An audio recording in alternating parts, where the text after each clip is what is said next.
Trek Marlin 5, una bici adatta per le avventure su asfalto e su fuoristrada. Monta una forcella da 100 mm di escursione con la possibilità di regolare il precarico. Il cambio è un 7 velocità Shimano Tourney e monta una guarnitura tripla per un totale di 21 rapporti. I freni di questa bici sono Tektro, idraulici con disco da 160 al posteriore e 160 all'anteriore. Il telaio di questa Trek è in alluminio e monta delle ruote 29 pollici. Le manopole di questa bici sono Bontrager, ergonomiche per un ottimo comfort. Anche la sella Bontrager molto confortevole. Questo telaio ha 6 misure da XS a XXL. Il peso di questa bici in taglia M di 14 kg e 59. Disponibile in 3 colorazioni: arancio grigio, nero e nero e grigio.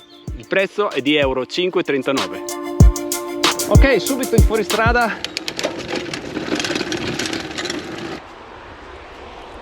Wow, che bello!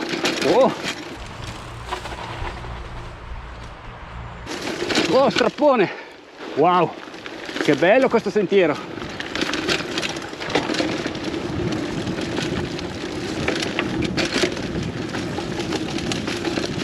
Allora, oggi ragazzi è caldissimo, come vedete sono maniche corte. A febbraio c'è qualcosa che non va, ma va bene per provare questa bici. Questo sentiero lungo il fiume. Wow! Oh mamma, qui bisogna stare attenti. Siamo vicino al burrone. Qui c'è un po' di rami caduti. Chiaramente è un po' che non si gira perché con le restrizioni c'è poca possibilità di uscire in bici. La mountain bike è che questa, no? Avventura. Via di nuovo in sella. Allora, ho notato subito un difetto, chiamiamolo difetto, ma dà abbastanza fastidio. Wow, che bello qui! Praticamente si sentono le guaine che passano all'interno del telaio fare abbastanza rumore, quindi dà abbastanza fastidio.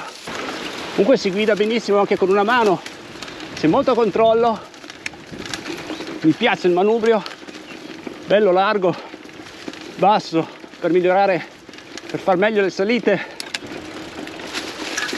Wow!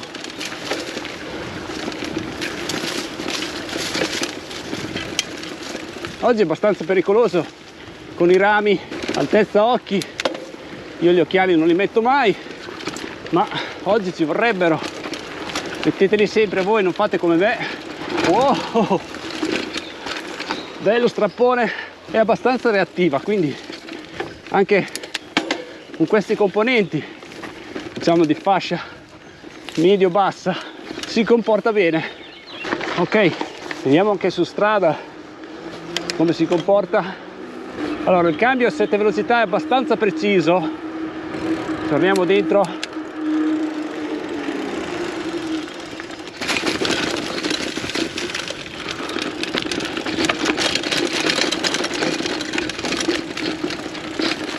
L'unica cosa, come avete sentito, un po' c'è la catena che sbatte sul telaio, quindi vi consiglio di mettere un batticatene a neoprene per evitare anche che si rovini il telaio con la catena che sbatte.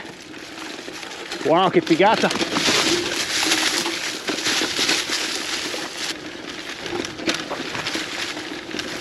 Come sentite, le guaine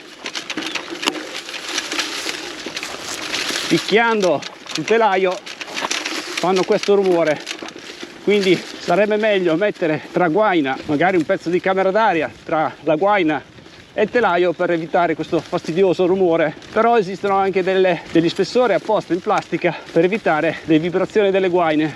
Ho il manubrio leggermente storto, adesso lo raddrizzo. Mi raccomando, portatelo sempre dietro, il multitool è indispensabile, come in questi casi dove troviamo il manubrio storto. In 2 secondi sistemiamo il problema.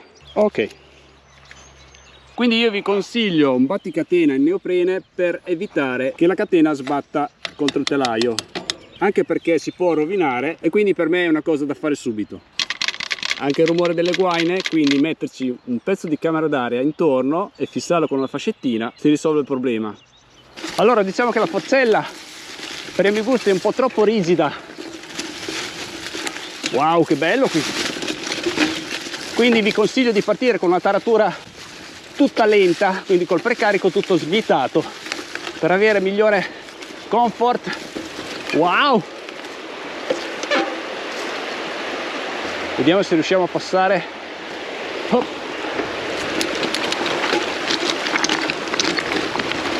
Ah. Yes.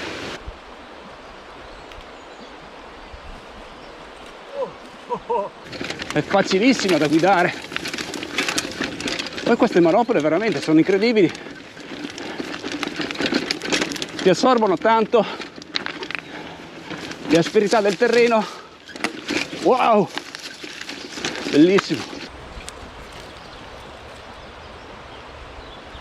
Le grafiche di queste bici mi piacciono parecchio, e poi se vedete sotto il telaio hanno messo delle grafiche molto particolari, molto belle.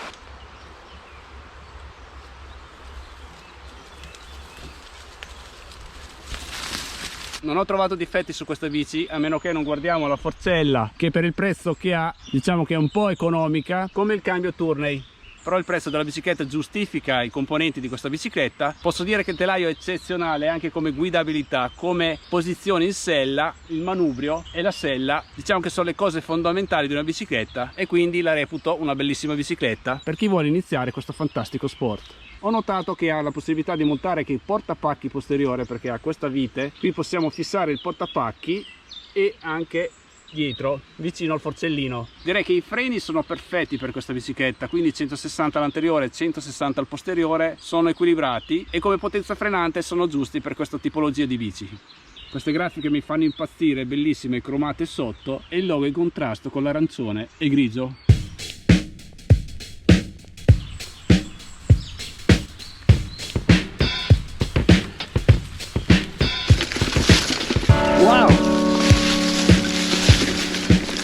Oh, qui c'è un gran buco, assorbe. Ok, ce l'abbiamo fatta. Ma guarda, come ciclistica è invidiabile, si guida benissimo, molto semplice. E poi io sono su una taglia ML, quindi perfetta per la mia altezza di 1,75.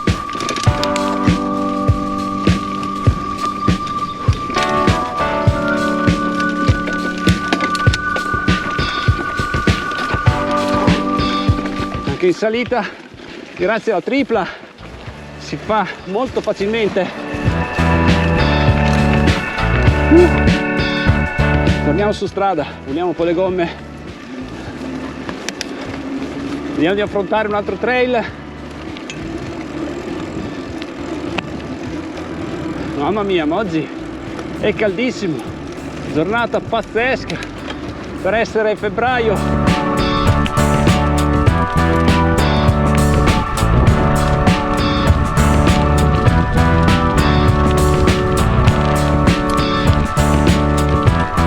Questa bici la consiglio a chi vuole fare delle gran passeggiate di trekking in natura, quindi sul lungo fiume, strade sterrate non troppo tecniche, e per chi ama viaggiare in bici.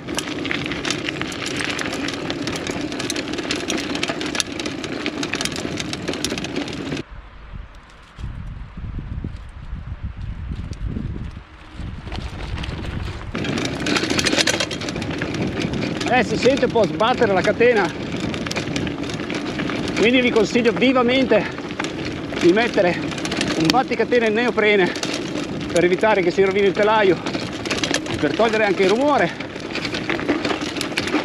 Stare attenti qui che c'è la terra secca, non è facile.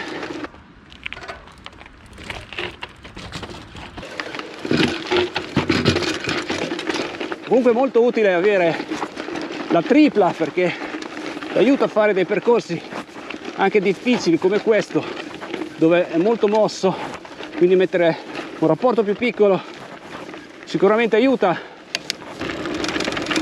Qui sono in leggera pendenza, la bici scorre molto bene, quindi anche come ruote, gomme, mozzi, quindi non si sente pesante, non si sente portarsi dietro dalla massa, è molto leggera, si guida facilmente, quindi lo consiglio a tutti quelli che, come ripeto, vogliono avvicinarsi a questo sport senza spendere troppo.